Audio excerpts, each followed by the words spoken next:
Just next door, in an even smaller nest, the female reed warbler incubates its 4 eggs. One of the brood is starting to hatch. However, it is not the young reed warbler. 2 weeks ago, a female cuckoo, unseen by the reed warbler, dropped her egg into this nest. Now the young cuckoo hatches. As the first of the brood, the reed warbler did not notice the trick, and now feeds the young as if it were its own. The young cuckoo needs to throw the other eggs out of the nest. If it doesn't do this, then the parents will not be able to feed all the nestlings.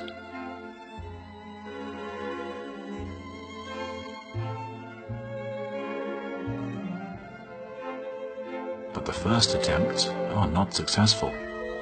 The cuckoo is still too weak.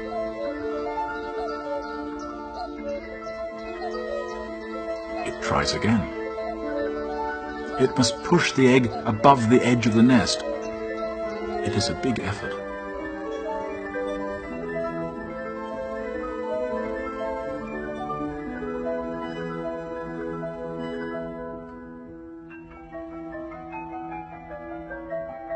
The determination of the weak cuckoo nestling to get rid of the competition is amazing to see.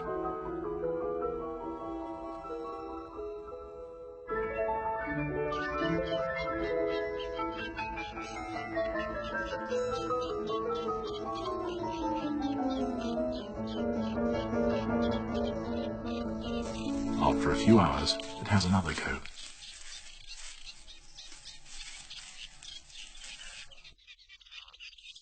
This time, there's some success. The first egg landed in the water.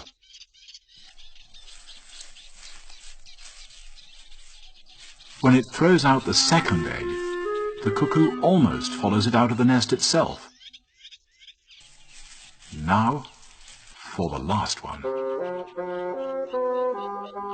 Alone at last.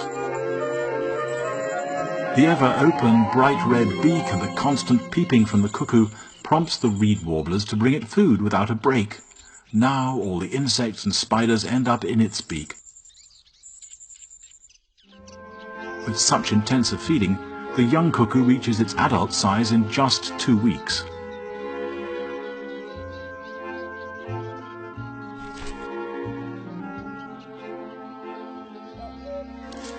It is so large that when it sits on the nest it must hold tight so it doesn't fall off. In a strong wind, the nest may even break apart under its weight.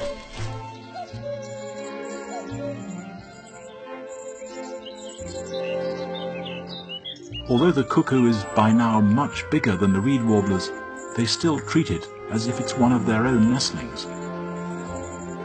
Even after it has left the nest, they will still feed it. At the end of August, the young cuckoo will start its lonely journey to Africa.